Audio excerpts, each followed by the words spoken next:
ভিতৰত আমি ভেৰিফিকেশ্যন সম্পূৰ্ণ কৰিব খুজিছো যাতে খুব সোনকালে আমি আত্মসহায়ক গোটৰ সদস্যসকলৰ বেংক একাউণ্টত 10,000 টকাকৈ আমি পঠিয়াব পাৰো।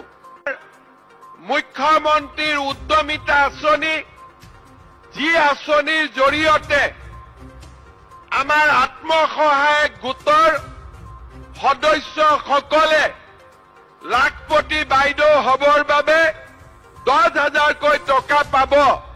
তাৰো তৃতীয় আৰু শেষ পৰ্যায়ৰ ভেৰিফিকেশ্যনৰ কাম আজি তীব্ৰ গতিত চলি আছে।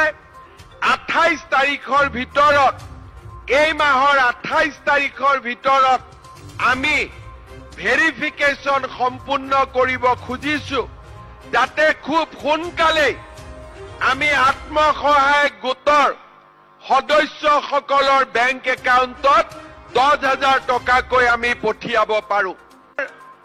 মুখ্যমন্ত্ৰীৰ উদ্যমিতা আঁচনি মাননীয় মুখ্যমন্ত্ৰী ডাঙৰীয়াই মুখ্যমন্ত্ৰী মহিলা উদ্যমিতা অভিযানৰ জৰিয়তে ইতিমধ্যে প্ৰায় আমি 32,21,290 গৰাকী এনেকুৱা সদস্য আমি চিনাক্ত কৰি লৈছো আৰু এই চিনাক্ত কৰাৰ প্ৰাক মুহূৰ্তত তেওঁলোকৰ বিভিন্ন ধৰণৰ ভেৰিফিকেশ্যন দুবাৰকৈ ভেৰিফিকেশ্যন হৈছে আৰু এতিয়াও থাৰ্ড ভেৰিফিকেশ্যন চলি আছে আৰু এনেকুৱাকৈ আমি প্ৰায় 30 লাখ অতি কমত 30 লাখ মহিলা সদস্য মাননীয় মুখ্যমন্ত্ৰী ডাঙৰীয়াই পোনপ্ৰথমতে তেওঁলোকক যাতে বেংকৰ লেনদেন কৰাৰ কাৰণে বা তেওঁলোকক যাতে কামত যাতে আমি অগ্ৰসৰ কৰাব পাৰোঁ তাৰ কাৰণে প্ৰতিগৰাকী সদস্যক আমি 10,000কৈ টকা দিয়াৰ কথা ভাবিছোঁ আৰু এই মুখ্যমন্ত্ৰী ডাঙৰীয়াৰ এইটো উদ্দেশ্য এইটোৱে যে 10,000 টকাটোৰে যাতে তেওঁলোকে যাতে উৎসাহ যাতে আনিব পৰা যায় কামত যাতে নিয়োগ কৰিব পৰা যায় কাৰণ মাননীয় মুখ্যমন্ত্ৰী ডাঙৰীয়াৰ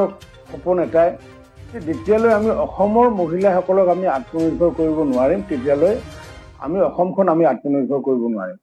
মাননীয় মুখ্যমন্ত্ৰী ডাঙৰীয়াই যি এষাৰ কথা কৈ আছে যে আমি 1ৰ পৰা 5 নম্বৰ যদি আমি স্থানত যদি স্থলাভিষিক্ত হ'বলগীয়া হয় তাৰ আগে আগে নিশ্চিত ওপৰত মহিলাসকলক আমি আত্মনিৰ্ভৰ কৰিব লাগিব যাৰ কাৰণে এনেকুৱা আমাৰ যি অভিলাষী আঁচনি মুখ্যমন্ত্ৰীৰ মহিলা উদ্যমিতা আঁচনি আৰু এই আঁচনিটো যদি আমি আগন্তুক দিনত যিহেতু আমাৰ এতিয়ালৈ লাখপতি বাইদেউ আমাৰ প্ৰায় 8,50,000 লাখপতি বাইদেউ আছে আৰু সেই লাখপতি বাইদেউগৰাকী প্ৰকৃত অৰ্থত তেওঁলোকে প্ৰতি মাহত অতি কম 8,000 আৰু 12 মাহ ধৰিলে তেওঁলোকে 1 লাখ টকাকৈ ইনকাম কৰি আছে। আমি আশা ৰাখিছোঁ যে আমাৰ যি অতি কমেও যদি আমি 30 লাখ যদি মহিলাক যদিও আমাৰ 32 লাখ যদিও আমি পাইছোঁ 30 লাখ মহিলাক যদি আমি 1 লাখকৈ যদি টকা যদি ইনকাম কৰা যদি বাদ দেখুৱাই দিব পাৰোঁ তেতিয়াহ'লে নিশ্চিত ওপৰত অসমত আমাৰ অসমৰ মহিলাসকলে সদস্যসকলে 3,000 কোটি টকাৰ তেওঁলোকে ব্যৱসায় কৰিব পাৰিব প্ৰতি বছৰ।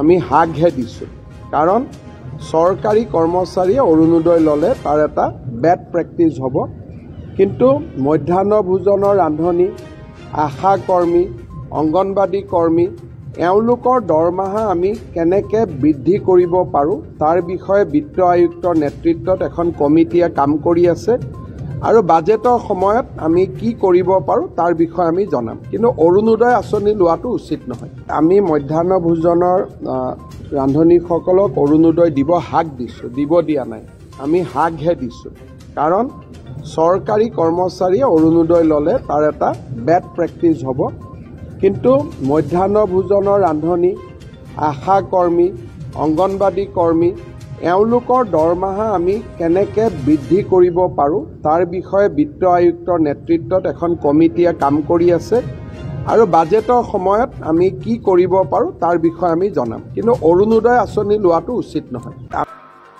আমি বিনামূলীয়াকৈ চাউল দিওঁ কিন্তু ৰেচন কাৰ্ডৰ লগতে বিনামূলীয়াকৈ নহ'লেও বজাৰৰ পৰা কিছু কম দামত আমি দালি আৰু চেনিও দিব পাৰোঁ নেকি তাৰ বিষয়েও আমি চিন্তা চৰ্চা কৰি আছোঁ।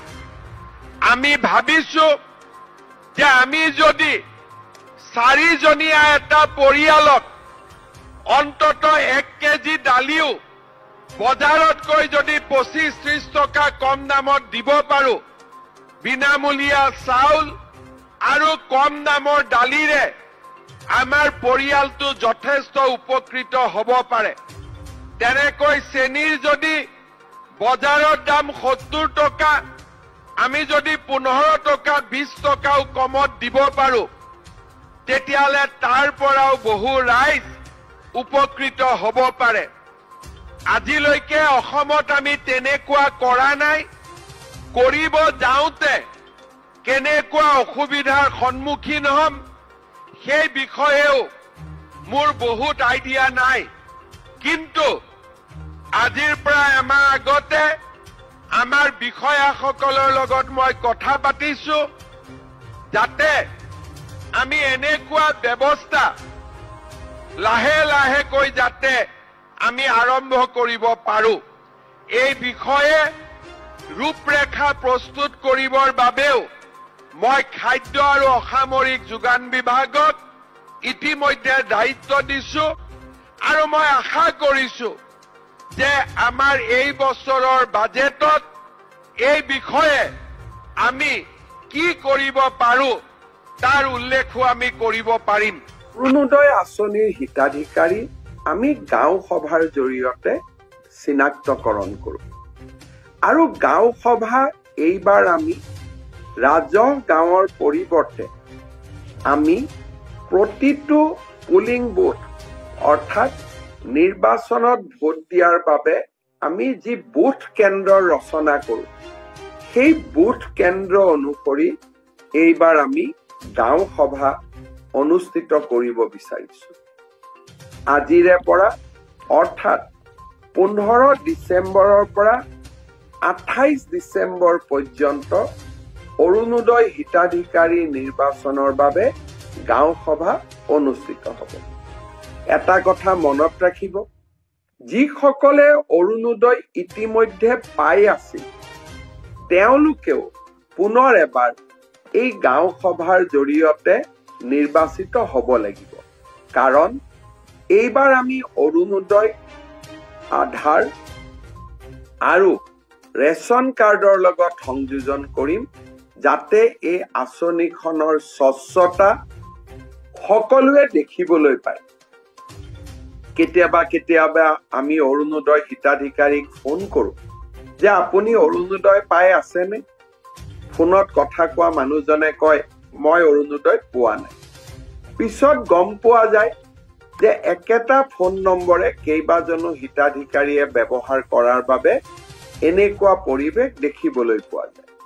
কিন্তু যেতিয়া আমি অৰুণোদয়ক ৰেচন কাৰ্ড আৰু আধাৰ নম্বৰৰ লগত সংযোজিত কৰিম, তেতিয়া আমাৰ মনত কোনো ভয় আৰু শংকা নাথাকিব। সমগ্ৰ ভাৰততে আমি বুকু ফিন্দাই ক'ব পাৰিম যে অৰুণোদয় এখন স্বচ্ছতাৰে পৰিপূৰ্ণ আঁচনি। সেয়েহে ৰাইজ, যিসকলে অৰুণোদয় পাই আছিল তেওঁলোকেও যাতে গাঁও সভাত উপস্থিত থাকে।